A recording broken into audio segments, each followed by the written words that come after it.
Welcome to Bite at a Time Books, where we read you your favorite classics one bite at a time. My name is Bree Carlile, and I love to read and wanted to share my passion with listeners like you. If you enjoy our show, be sure to follow us so you get all the new episodes. We would also love for you to drop us a rating on your favorite podcast platform and share our show with your friends. You can catch us on all the social medias at Bite at a Time Books. Today we will be continuing The Jungle Book by Rudyard Kipling. Kaa's hunting. His spots are the joy of the leopard. His horns are the buffalo's pride. Be clean, for the strength of the hunter is known by the gloss of his hide. If ye find that the bullock can toss you, or the heavy-browed sambar can gore, ye need not stop work to inform us.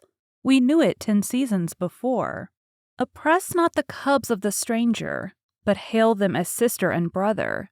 For though they are little and fubsy, it may be the bear is their mother. There is none like to me, says the cub, in the pride of his earliest kill. But the jungle is large and the cub he is small. Let him think and be still. Maxims of Baloo. All that is told here happened some time before Mowgli was turned out of the Siamese wolf pack, or revenged himself on Shere Khan the tiger. It was in the days when Baloo was teaching him the law of the jungle. The big, serious old brown bear was delighted to have so quick a pupil, for the young wolves will only learn as much of the law of the jungle as applies to their own pack and tribe, and run away as soon as they can repeat the hunting verse: feet that make no noise, eyes that can see in the dark, ears that can hear the winds in their lairs, and sharp white teeth.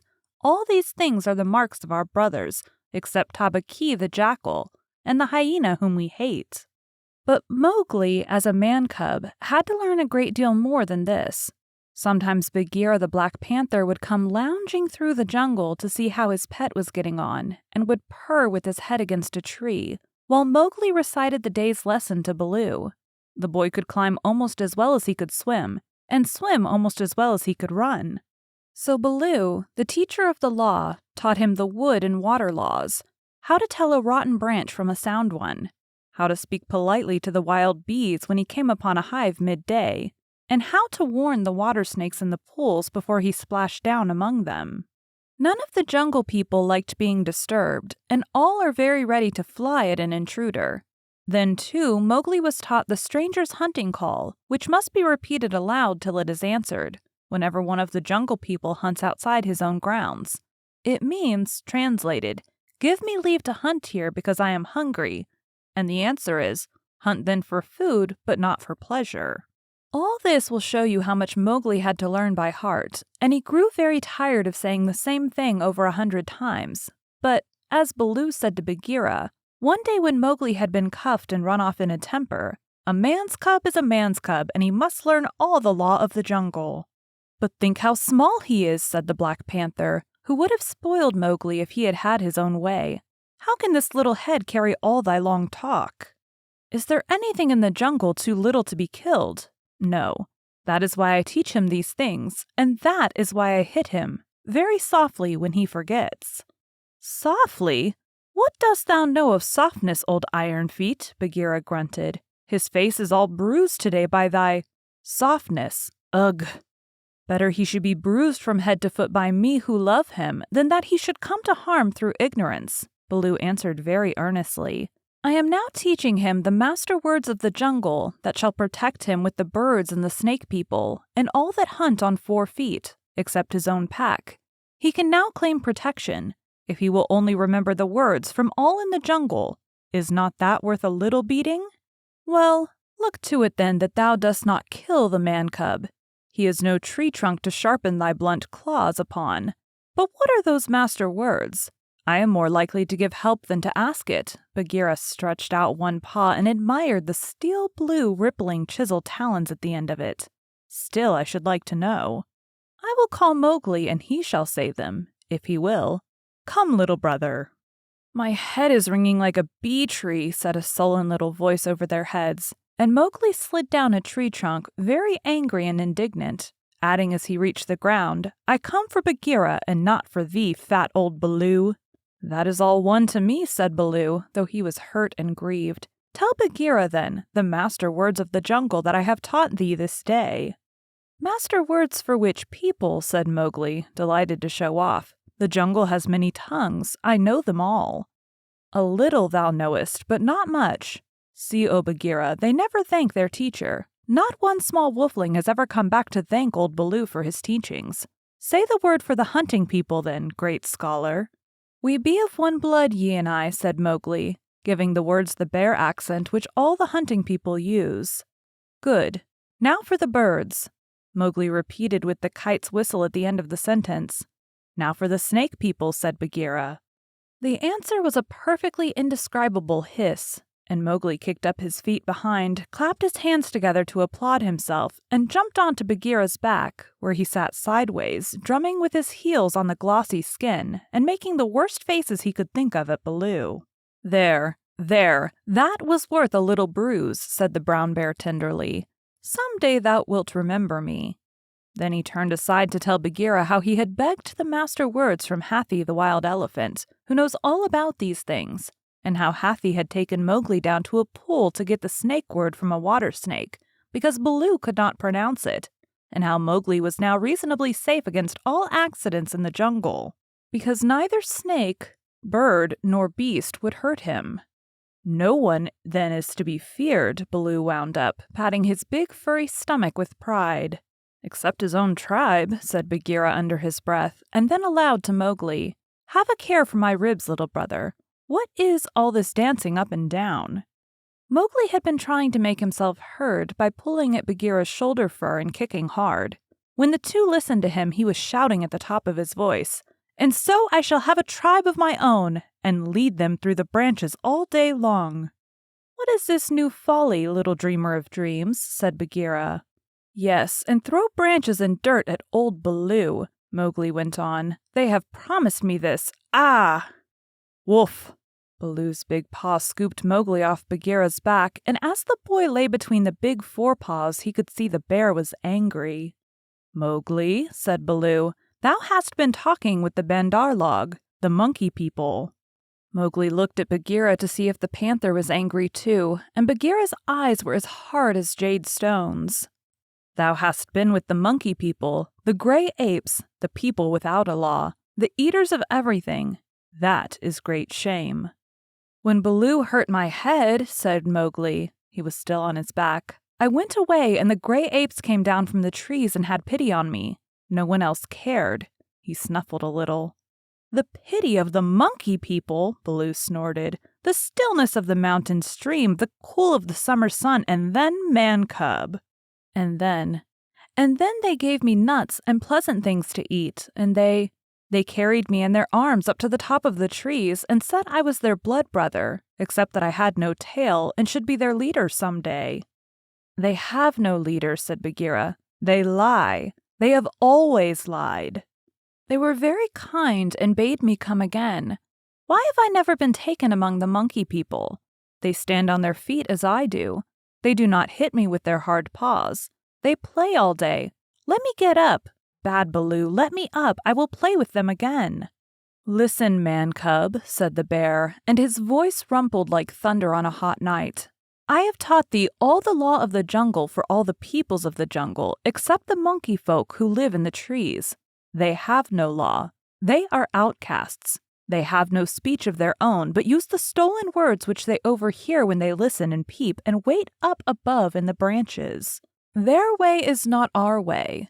They are without leaders. They have no remembrance. They boast and chatter and pretend that they are a great people about to do great affairs in the jungle. But the falling of a nut turns their minds to laughter, and all is forgotten. We of the jungle have no dealings with them. We do not drink where the monkeys drink. We do not go where the monkeys go.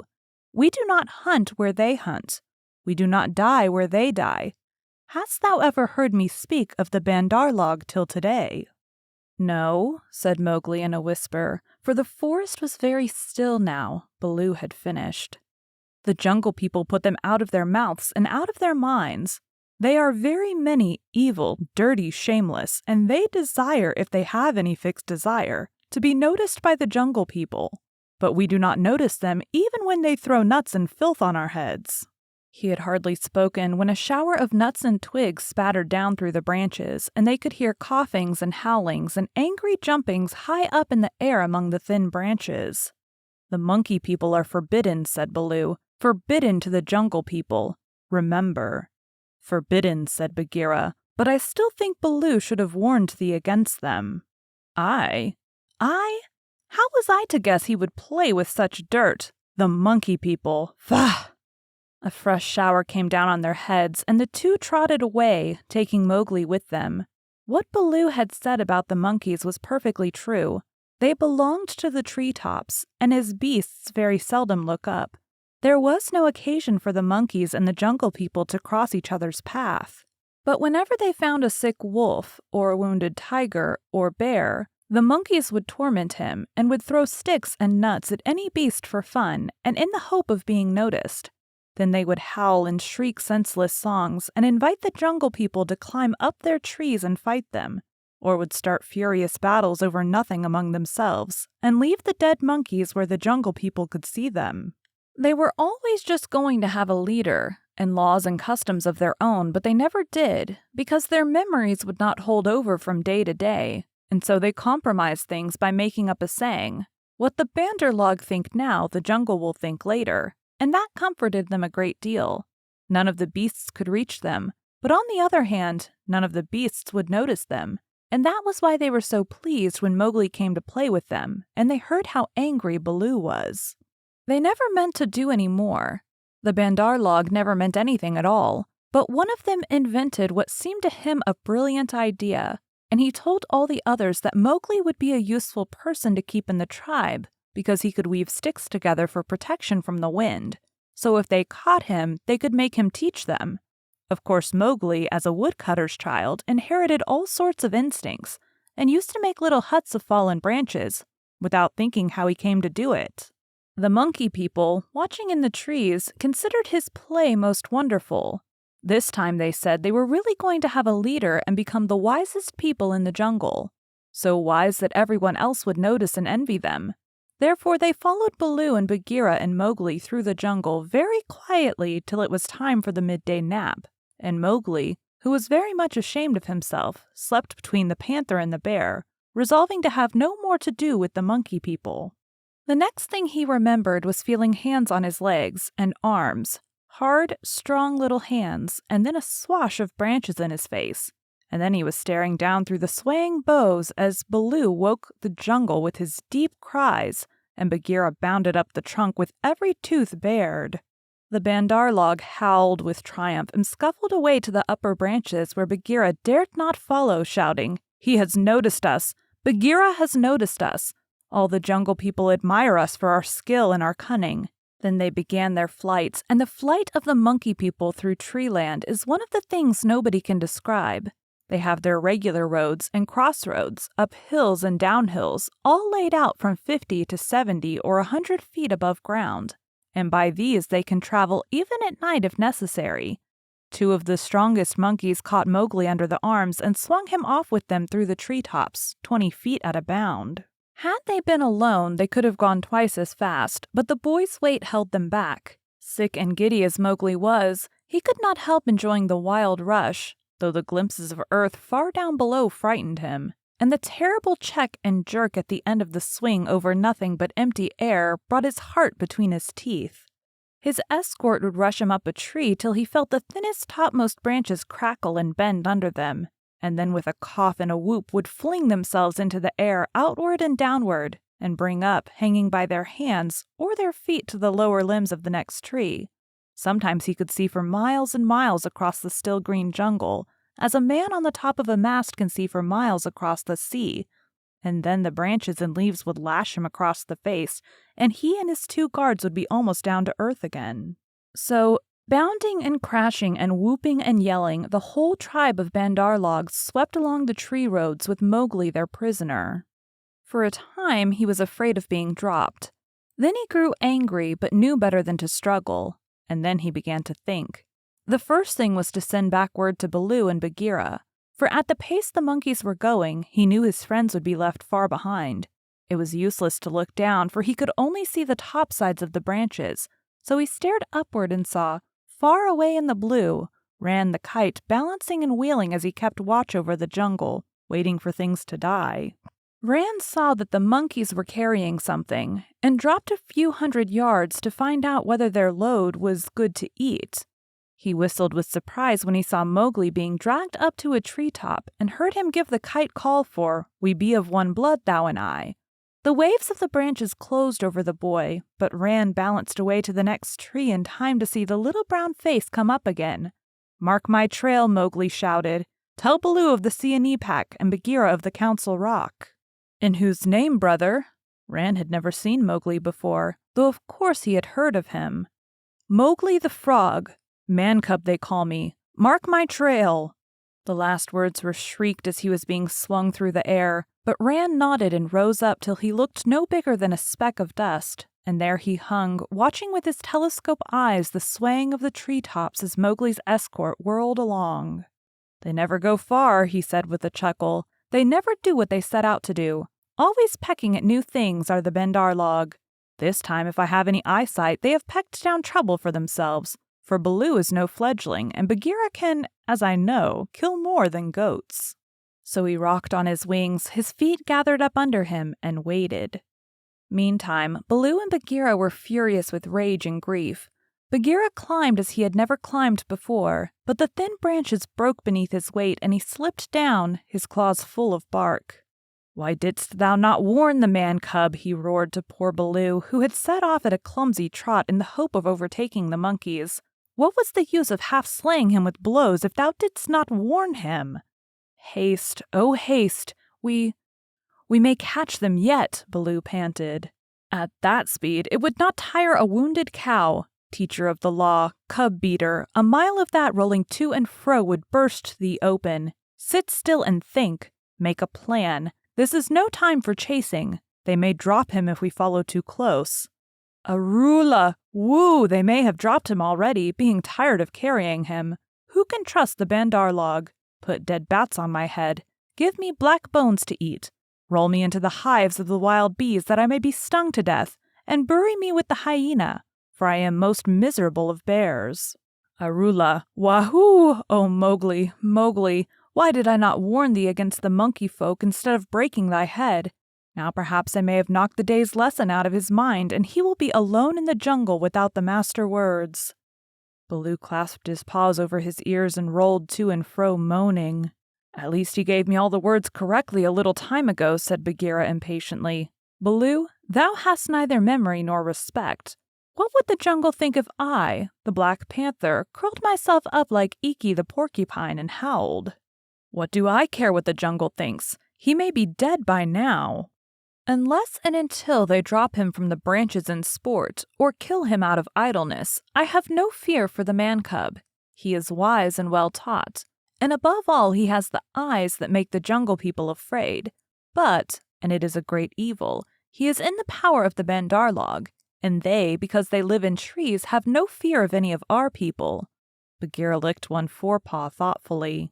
"Fool that I am! Oh, fat, brown, root-digging fool that I am!" said Baloo, uncoiling himself with a jerk. "It is true what Hathi the wild elephant says, to each his own fear, and they, the Bandarlog, fear Kaa the rock snake. He can climb as well as they can. He steals the young monkeys in the night. The whisper of his name makes their wicked tails cold. Let us go to Kaa." "What will he do for us? He is not of our tribe, being footless, and with most evil eyes," said Bagheera. "He is very old and very cunning.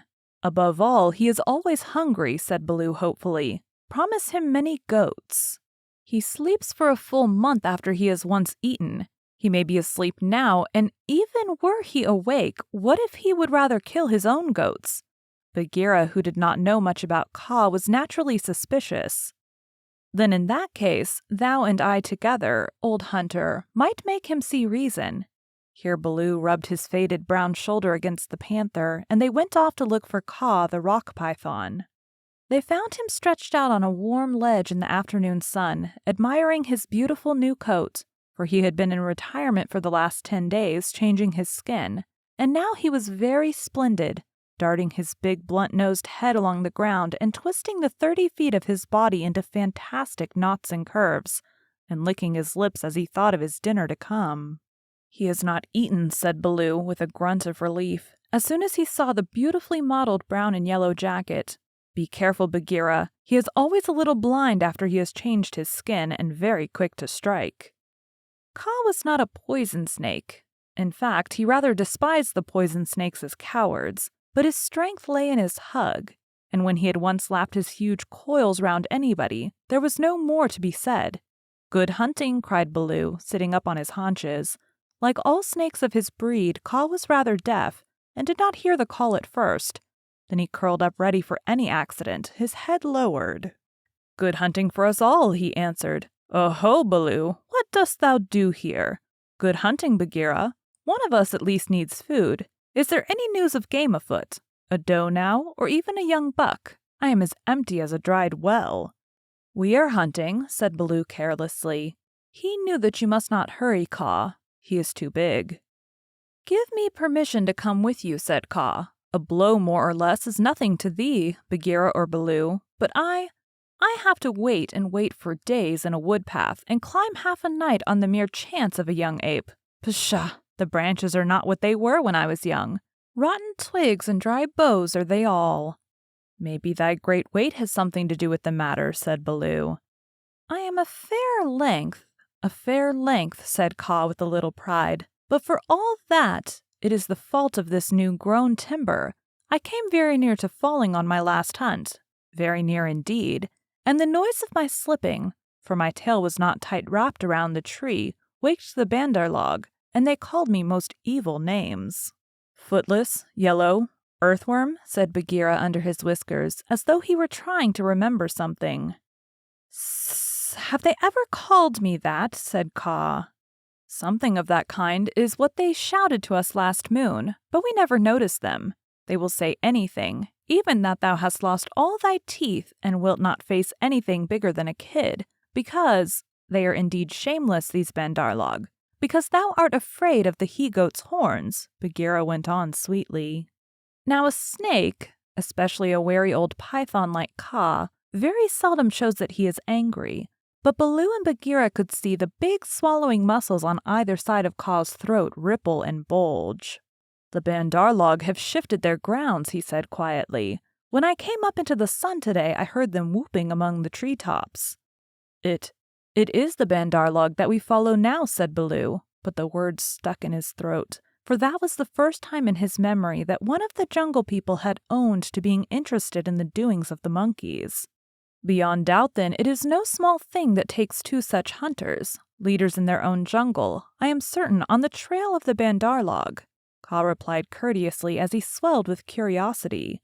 "Indeed," Baloo began, "I am no more than the old and sometimes very foolish teacher of the law to the Seeonee Wolf Cubs, and Bagheera here—" "Is Bagheera," said the Black Panther, and his jaws shut with a snap, for he did not believe in being humble. "The trouble is this, Kaa. Those nut-stealers and pickers of palm leaves have stolen away our man-cub, of whom thou hast perhaps heard." "I heard some news from Ikki, his quills make him presumptuous, of a man-thing that was entered into a wolf-pack, but I did not believe. Ikki is full of stories half heard and very badly told." "But it is true. He is such a man-cub as never was," said Baloo, "the best and wisest and boldest of man-cubs. My own pupil, who shall make the name of Baloo famous through all the jungles, and besides, we love him, Kaa." "Tss, tss," said Kaa, weaving his head to and fro. "I also have known what love is. There are tales I could tell that—" "That need a clear night when we are all well fed to praise properly," said Bagheera quickly. "Our man-cub is in the hands of the Bandarlog now, and we know that of all the jungle people they fear Kaa alone." "They fear me alone. They have good reason," said Kaa. "Chattering, foolish, vain. Vain, foolish, and chattering are the monkeys, but a man-thing in their hands is in no good luck. They grow tired of the nuts they pick and throw them down. They carry a branch half a day, meaning to do great things with it, and then they snap it in two. That man-thing is not to be envied. They called me also Yellowfish, was it not?" Worm. Earthworm, said Bagheera, as well as other things which I cannot now say for shame. We must remind them to speak well of their master, Asp. We must help their wandering memories. Now whither they went with the cub? The jungle alone knows. Toward the sunset, I believe, said Baloo. We had thought that thou wouldst know, Kaa. I? How? I take them when they come in my way, but I do not hunt the bandarlog, or frogs, or green scum on a water-hole for that matter. Up, up, up, up, hello, illo, illo, look up, Baloo of the Seeonee wolf pack. Baloo looked up to see where the voice came from, and there was Ran the kite, sweeping down with the sun shining on the upturned flanges of his wings. It was near Ran's bedtime, but he had ranged all over the jungle looking for the bear, and had missed him in the thick foliage. What is it? Said Baloo. I have seen Mowgli among the bandarlog. He bade me tell you. I watched. The bandarlog have taken him beyond the river to the monkey city, to the cold lairs. They may stay there for a night, or 10 nights, or an hour. I have told the bats to watch through the dark time. That is my message. Good hunting, all you below. Full gorge and a deep sleep to you, Ran, cried Bagheera. I will remember thee in my next kill, and put aside the head for thee alone, O best of kites. It is nothing. It is nothing. The boy held the master word. I could have done no less. And Ran circled up again to his roost. He has not forgotten to use his tongue, said Baloo with a chuckle of pride. To think of one so young remembering the master word for the birds, too, while he was being pulled across trees. It was most firmly driven into him, said Bagheera, but I am proud of him, and now we must go to the cold lairs. They all knew where that place was, but few of the jungle people ever went there, because what they called the cold lairs was an old deserted city, lost and buried in the jungle, and beasts seldom use a place that men have once used. The wild boar will, but the hunting tribes do not. Besides, the monkeys lived there as much as they could be said to live anywhere, and no self-respecting animal would come within earshot of it, except in times of drought, when the half-ruined tanks and reservoirs held a little water. It is half a night's journey at full speed, said Bagheera, and Baloo looked very serious. I will go as fast as I can, he said anxiously. We dare not wait for thee. Follow Baloo. We must go on the quick foot, Kaa and I. Feet or no feet, I can keep abreast of all thy four, said Kaa shortly. Baloo made one effort to hurry, but had to sit down panting, and so they left him to come on later, while Bagheera hurried forward at the quick panther canter. Kaa said nothing, but strive as Bagheera might, the huge rock python held level with him. When they came to a hill stream, Bagheera gained, because he bounded across, while Kaa swam, his head and 2 feet of his neck clearing the water. But on level ground, Kaa made up the distance. By the broken lock that freed me, said Bagheera when twilight had fallen, thou art no slow goer. I am hungry, said Kaa. Besides, they called me speckled frog. Worm, earthworm, and yellow to boot. All one. Let us go on. And Kaa seemed to pour himself along the ground, finding the shortest road with his steady eyes and keeping to it. In the cold lairs, the monkey people were not thinking of Mowgli's friends at all. They had brought the boy to the lost city and were very much pleased with themselves for the time. Mowgli had never seen an Indian city before, and though this was almost a heap of ruins, it seemed very wonderful and splendid. Some king had built it long ago on a little hill. You could still trace the stone causeways that led up to the ruined gates, where the last splinters of wood hung to the worn, rusted hinges. Trees had grown into and out of the walls. The battlements were tumbled down and decayed, and wild creepers hung out of the windows of the towers on the walls in bushy hanging clumps. A great roofless palace crowned the hill, and the marble of the courtyards and the fountains was split and stained with red and green, and the very cobblestones in the courtyard where the king's elephants used to live had been thrust up and apart by grasses and young trees. From the palace you could see the rows and rows of roofless houses that made up the city looking like empty honeycombs, filled with blackness. The shapeless block of stone that had been an idol in the square, where 4 roads met. The pits and dimples at street corners, where the public wells once stood, and the shattered domes of temples with wild figs sprouting on their sides. The monkeys called the place their city and pretended to despise the jungle people because they lived in the forest, and yet they never knew what the buildings were made for nor how to use them. They would sit in circles on the hall of the king's council chamber and scratch for fleas and pretend to be men. Or they would run in and out of the roofless houses and collect pieces of plaster and old bricks in a corner and forget where they had hidden them and fight and cry in scuffling crowds, and then break off to play up and down the terraces of the king's garden, where they would shake the rose trees and the oranges in sport to see the fruit and flowers fall. They explored all the passages and dark tunnels in the palace and the hundreds of little dark rooms, but they never remembered what they had seen and what they had not, and so drifted about in ones and twos or crowds, telling each other that they were doing as men did. They drank at the tanks and made the water all muddy, and then they fought over it. And then they would all rush together in mobs and shout, "There is no one in the jungle so wise and good and clever and strong and gentle as the Bandarlog." Then all would begin again till they grew tired of the city and went back to the treetops, hoping the jungle people would notice them. Mowgli, who had been trained under the law of the jungle, did not like or understand this kind of life. The monkeys dragged him into the cold lairs late into the afternoon, and instead of going to sleep as Mowgli would have done after a long journey, they joined hands and danced about and sang their foolish songs. One of the monkeys made a speech and told his companions that Mowgli's capture marked a new thing in the history of the Bandarlog, for Mowgli was going to show them how to weave sticks and canes together as protection against rain and cold. Mowgli picked up some creepers and began to work them in and out, and the monkeys tried to imitate, but in a very few minutes they lost interest and began to pull their friends' tails or jump up and down on all fours, coughing. "I wish to eat," said Mowgli. "I am a stranger in this part of the jungle. Bring me food or give me leave to hunt here." 20 or 30 monkeys bounded away to bring him nuts and wild pawpaws, but they fell to fighting on the road, and it was too much trouble to go back with what was left of the fruit. Mowgli was sore and angry as well as hungry, and he roamed through the empty city, giving the strangers hunting call from time to time, but no one answered him, and Mowgli felt that he had reached a very bad place indeed. "All that Baloo has said about the Bandarlog is true," he thought to himself. "They have no law, no hunting call, and no leaders. Nothing but foolish words and little picking thievish hands. So if I am starved or killed here, it will be all my own fault. But I must try to return to my own jungle. Baloo will surely beat me, but that is better than chasing silly rose leaves with the Bandarlog." No sooner had he walked to the city wall than the monkeys pulled him back, telling him that he did not know how happy he was, and pinching him to make him grateful. He set his teeth and said nothing, but went with the shouting monkeys to a terrace above the red sandstone reservoirs that were half full of rainwater. There was a ruined summer house of white marble in the center of the terrace, built for queens dead 100 years ago.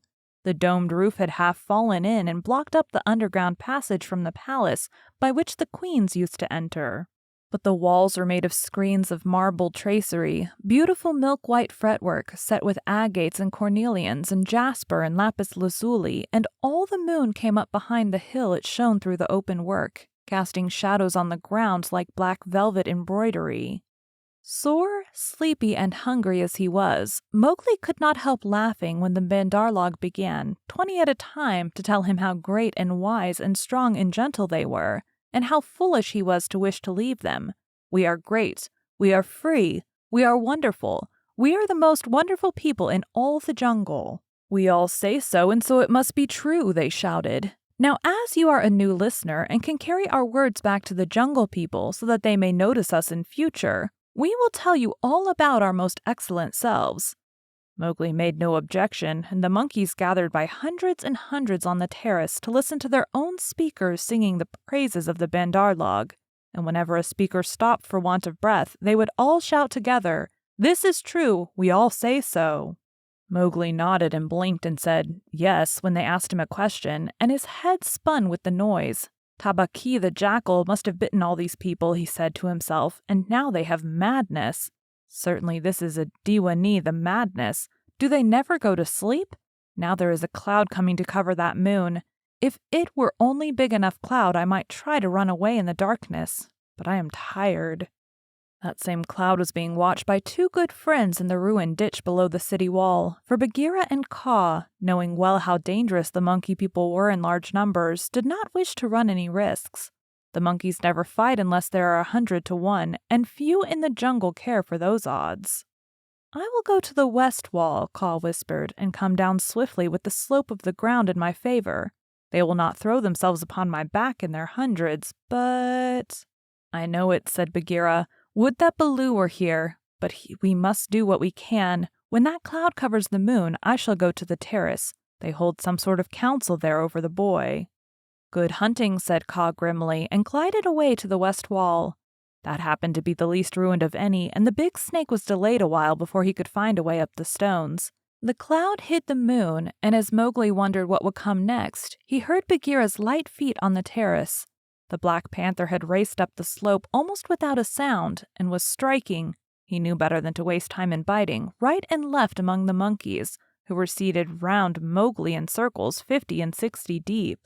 There was a howl of fright and rage, and then as Bagheera tripped on the rolling, kicking bodies beneath him, a monkey shouted, "There is only one here! Kill him! Kill!"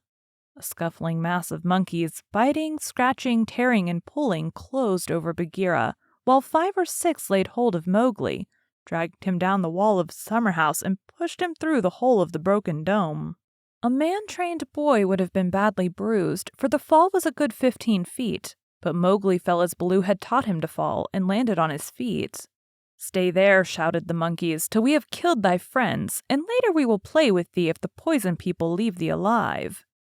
"We be of one blood, ye and I," said Mowgli, quickly giving the snake's call. He could hear rustling and hissing in the rubbish all around him, and gave the call a second time to make sure. "Even so, down hoods all," said half a dozen low voices. Every ruin in India becomes sooner or later a dwelling place of snakes, and the old summer house was alive with cobras. "Stand still, little brother, for thy feet may do us harm." Mowgli stood as quietly as he could, peering through the open work and listening to the furious din of the fight round the Black Panther, the yells and chatterings and scufflings, and Bagheera's deep hoarse cough as he backed and bucked and twisted and plunged under the heaps of his enemies. For the first time since he was born, Bagheera was fighting for his life. Baloo must be at hand. Bagheera would not have come alone, Mowgli thought. And then he called aloud, "To the tank, Bagheera! Roll to the water tanks! Roll and plunge! Get to the water!"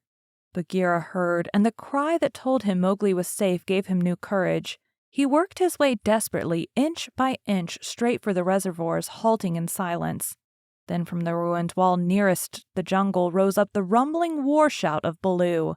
The old bear has done his best, but he could not come before. "Bagheera!" he shouted. "I am here! I climb! I haste! Ahura! The stones slip under my feet. Wait my coming, O most infamous Bandarlog!" He panted up the terrace, only to disappear to the head in a wave of monkeys. But he threw himself squarely on his haunches and, spreading out his forepaws, hugged as many as he could hold, and then began to hit with a regular bat, bat, bat, like the flipping strokes of a paddle wheel. A crash and a splash told Mowgli that Bagheera had fought his way to the tank where the monkeys could not follow. The panther lay gasping for breath, his head just out of the water, while the monkeys stood 3 feet deep on the red steps, dancing up and down with rage, ready to spring upon him from all sides if he came out to help Baloo. It was then that Bagheera lifted up his dripping chin, and in despair gave the snake's call for protection. "We be of one blood, ye and I," for he believed that Caw had turned tail at the last minute. Even Baloo, half smothered under the monkeys on the edge of the terrace, could not help chuckling as he heard the Black Panther asking for help. Caw had only just worked his way over the west wall, landing with a wrench that dislodged a coping stone into the ditch. He had no intention of losing any advantage of the ground, and coiled and uncoiled himself once or twice to be sure that every foot of his long body was in working order. All that while the fight with Baloo went on, and the monkeys yelled in the tank round Bagheera, and Mang the Bat flying to and fro carried the news of the great battle over the jungle, till even Hathi the wild elephant trumpeted, and far away scattered bands of the monkey folk woke and came leaping along the tree roads to help their comrades in the cold lairs, and the noise of the fight roused all the daybirds for miles round. Then Caw came straight, quickly and anxious to kill. The fighting strength of a python is in the driving blow of his head, backed by all the strength and weight of his body. If you can imagine a lance or a battering ram, or a hammer weighing nearly half a ton driven by a cool, quiet mind living in the handle of it, You can roughly imagine what Ka was like when he fought.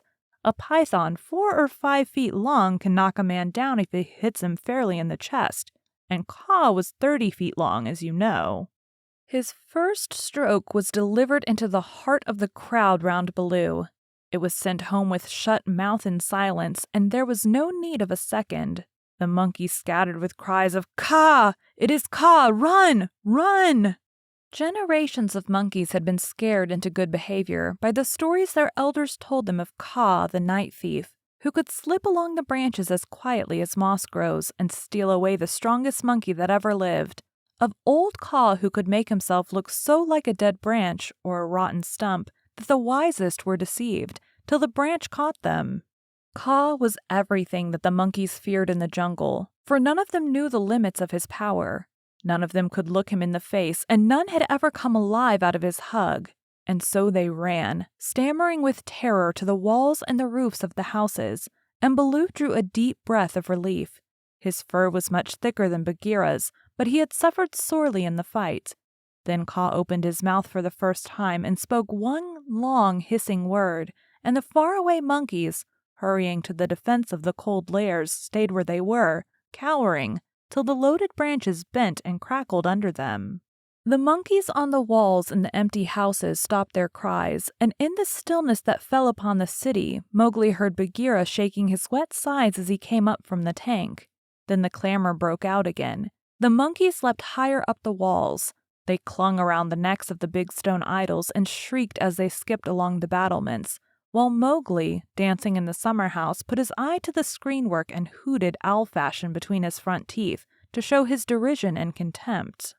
"Get the man-cub out of that trap. I can do no more," Bagheera gasped. "Let us take the man-cub and go. They may attack again." "They will not move till I order them." "Stay you so," Ka hissed, and the city was silent once more. "I could not come before, brother, but I think I heard thee call." This was to Bagheera. I may have cried out in the battle," Bagheera answered. "Baloo, art thou hurt?" "I am not sure that they did not pull me into 100 little bearlings," said Baloo, gravely shaking one leg after the other. "Wow, I am sore. Ka, we owe thee, I think, our lives, Bagheera and I." "No matter. Where is the manling?" "Here, in a trap. I cannot climb out," cried Mowgli. The curve of the broken dome was above his head. "Take him away. He dances like Mao the Peacock. He will crush our young," said the cobras inside. "Ha!" said Ka with a chuckle. "He has friends everywhere, this manling. Stand back, manling, and hide you, O poison people. I break down the wall." Ka looked carefully till he found a discolored crack in the marble tracery showing a weak spot, made 2 or 3 light taps with his head to get the distance, and then lifting up 6 feet of his body clear of the ground, sent home 6 full-power smashing blows nose first. The screenwork broke and fell away in a cloud of dust and rubbish, and Mowgli leapt through the opening and flung himself between Baloo and Bagheera, an arm around each big neck. "Art thou hurt?" said Baloo, hugging him softly. "I am sore, hungry, and not a little bruised, but oh, they have handled ye grievously, my brothers. Ye bleed." "Others also," said Bagheera, licking his lips and looking at the monkey dead on the terrace and round the tank. "It is nothing. It is nothing if thou art safe, O my pride of all little frogs," whimpered Baloo. "Of that we shall judge later," said Bagheera in a dry voice that Mowgli did not like at all. "But here is Ka, to whom we owe the battle, and thou owest thy life. Thank him according to our customs, Mowgli." Mowgli turned and saw the great python's head swaying a foot above his own. "So this is the manling," said Ka. "Very soft is his skin, and he is not unlike the bandar log. Have a care, manling, that I do not mistake thee for a monkey, some twilight when I have newly changed my coat." "We be one blood, thou and I," Mowgli answered. "I take my life from thee tonight. My kill shall be thy kill if ever thou art hungry, O Ka." "All thanks, little brother," said Ka, though his eyes twinkled. "And what may so bold a hunter kill? I ask that I may follow when next he goes abroad." "I kill nothing, I am too little. But I drive goats towards such as can use them. When thou art empty, come to me and see if I speak the truth.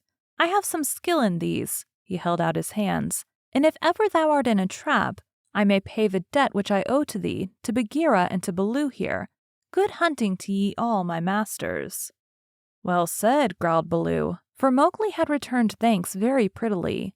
The python dropped his head lightly for a minute on Mowgli's shoulder. A brave heart and a courteous tongue, said he. They shall carry thee far through the jungle, manling. But now go hence quick with thy friends. Go and sleep, for the moon sets, and what follows it is not well that thou shouldst see. The moon was sinking behind the hills, and the lines of trembling monkeys huddled together on the walls and battlements looked like raged, shaking fringes of things. Baloo went down to the tank for a drink, and Bagheera began to put his fur in order as Kaa glided out into the center of the terrace and brought his jaws together with a ringing snap that drew all the monkeys' eyes upon him. "The moon sets," he said. "Is there yet light enough to see?" From the walls came a moan like the wind in the treetops. "We see, O Kaa." "Good. Begins now the dance of the hunger of Kaa. Sit still and watch." He turned twice or thrice in a big circle, weaving his head from right to left. Then he began making loops and figures of 8 with his body, and soft, oozy triangles that melted into squares and 5-sided figures and coiled mounds, never resting, never hurrying, and never stopping his low humming song. It grew darker and darker, till at last the dragging, shifting coils disappeared, but they could hear the rustle of the scales. Baloo and Bagheera stood still as stone, growling in their throats, their neck hair bristling, and Mowgli watched and wondered. "Bandar log," said the voice of Kaa at last, "can ye stir foot or hand without my order? Speak!" "Without thy order we cannot stir foot or hand, O Kaa." "Good. Come all one pace nearer to me." The lines of the monkeys swayed forward helplessly, and Baloo and Bagheera took one stiff step forward with them. "Nearer," hissed Kaa, and they all moved again. Mowgli laid his hands on Baloo and Bagheera to get them away, and the 2 great beasts started as though they had been waked from a dream. "Keep thy hand on my shoulder," Bagheera whispered. "Keep it there, or I must go back to Kaa. Ah!" "It is only old Kaa making circles on the dust," said Mowgli. "Let us go." And the 3 slipped off through a gap in the walls to the jungle. "Woof," said Baloo when he stood under the still trees again. "Never more will I make an ally of Kaa." And he shook himself all over. "He knows more than we," said Bagheera, trembling. "In a little time, had I stayed, I should have walked down his throat." "Many will walk by that road before the moon rises again," said Baloo. "He will have good hunting, after his own fashion." "But what was the meaning of it all?" said Mowgli, who did not know anything of a python's powers of fascination. "I saw no more than a big snake making foolish circles till the dark came, and his nose was all sore. Ho, ho!" "Mowgli," said Bagheera angrily, "his nose was sore on thy account, as my ears and sides and paws and Baloo's neck and shoulders are bitten on thy account. Neither Baloo nor Bagheera will be able to hunt with pleasure for many days." "It is nothing," said Baloo. "We have the man cub again." "True, but he has cost us heavily in time, which might have been spent in good hunting, in wounds, in hair. I am half plucked along my back, and last of all in honor. For remember, Mowgli, I, who am the Black Panther, was forced to call upon Kaa for protection, and Baloo and I were both made stupid as little birds by the hunger dance. All this, man cub, came of thy playing with the Bandar log." "True, it is true," said Mowgli sorrowfully. "I am an evil man cub, and my stomach is sad in me." "Mph! What says the law of the jungle, Baloo?" Baloo did not wish to bring Mowgli into any more trouble, but he could not tamper with the law, so he mumbled, "Sorrow never stays punishment. But remember, Bagheera, he is very little." "I will remember. But he has done mischief, and blows must be dealt now. Mowgli, hast thou anything to say?" "Nothing. I did wrong. Baloo and thou are wounded. It is just." Bagheera gave him 6 love taps from a panther's point of view. They would hardly have waked one of his own cubs, but for a 7-year-old boy they amounted to as severe a beating as you could wish to avoid. When it was all over, Mowgli sneezed and picked himself up without a word. "Now," said Bagheera, "jump on my back, little brother, and we will go home." One of the beauties of jungle law is that punishment settles all scores. There is no nagging afterward. Mowgli laid his head down on Bagheera's back and slept so deeply that he never waked when he was put down in the home cave. Thank you for joining Bite at a Time Books today while we read a bite of one of your favorite classics. If you enjoy our show, be sure to follow us so you get all the new episodes. We would also love for you to drop us a rating on your favorite podcast platform and share our show with your friends. You can catch us on all the social medias at Bite at a Time Books. Also, be sure to check us on our website, www.biteatatimebooks.com. Again, my name is Bree Carlile, and I hope you come back tomorrow while we take the next bite of the Jungle Book.